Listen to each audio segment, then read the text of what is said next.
Created in a guy's garage in the shadow of Mercedes comes the craziest band of Germans ever. Sorry, Rammstein. They're the originators of the badass luxury car and the benchmark to which all sports sedans are measured. They started as underdogs who would later go on to dominate the road and the track. This is everything you need to know to get up to speed on AMG.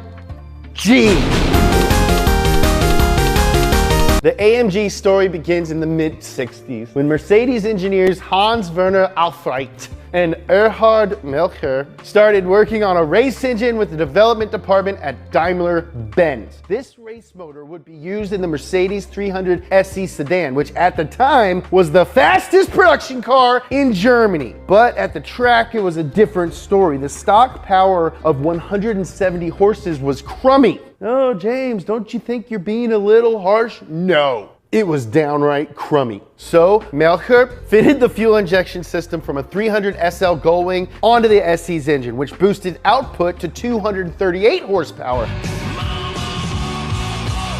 Before Aufrecht and Melcher, how many times did you put their names in there?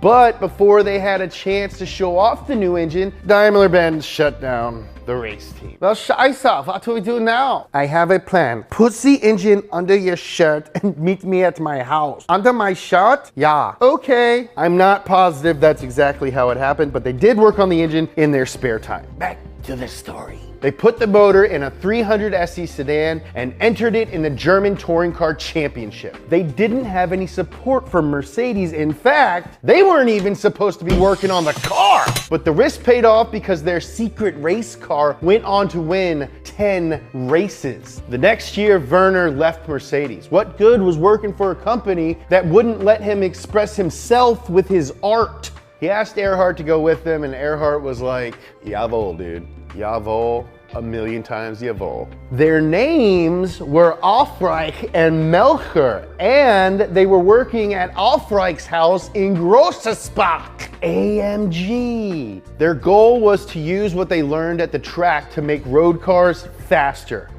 And they weren't salty about leaving Mercedes. As far as they were concerned, Mercedes were still the best. AMG's first big project was to turn another 300 SE sedan into a race car. But this one was different. This one was big.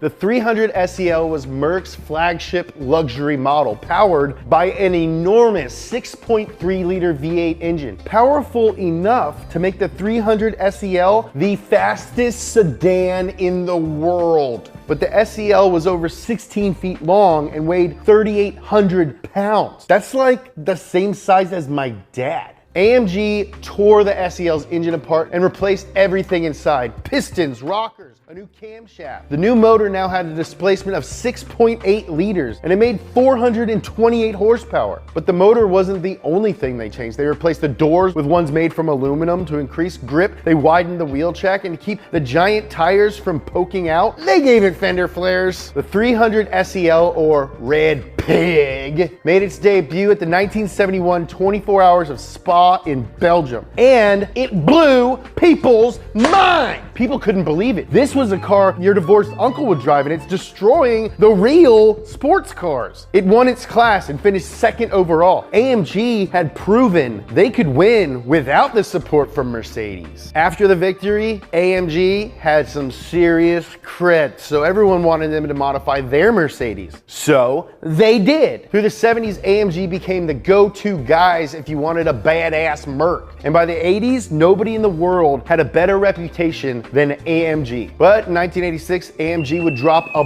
bomb on the automotive scene in the form of the most brutal sedan ever devised. Like the Red Pig before it, AMG took a 300 SE sedan, pulled out that puny 6-cylinder engine, and installed a heavily modified V8. They also tweaked the body to be more aerodynamic and aggressive. They installed bigger brakes and gave it some super cool looking 5-spokes. The result was a sedan so menacing, so evil that Darth Vader himself would insist that someone else take the wheel. One auto journalist called AMG's new car about as subtle as a hammer. It turns out the German word for hammer is hammer, and AMG thought, I like the sound of that. Hammer time. And the rest is history. The AMG Hammer did 0 to 60 in 5 seconds and had a top speed of 178 miles an hour. The interior was super nice. It was quiet. And when driving over decent roads, the ride was as smooth as I am. To this day, the Hammer is one of AMG's crowning achievements. After the Hammer's huge success, Mercedes was like,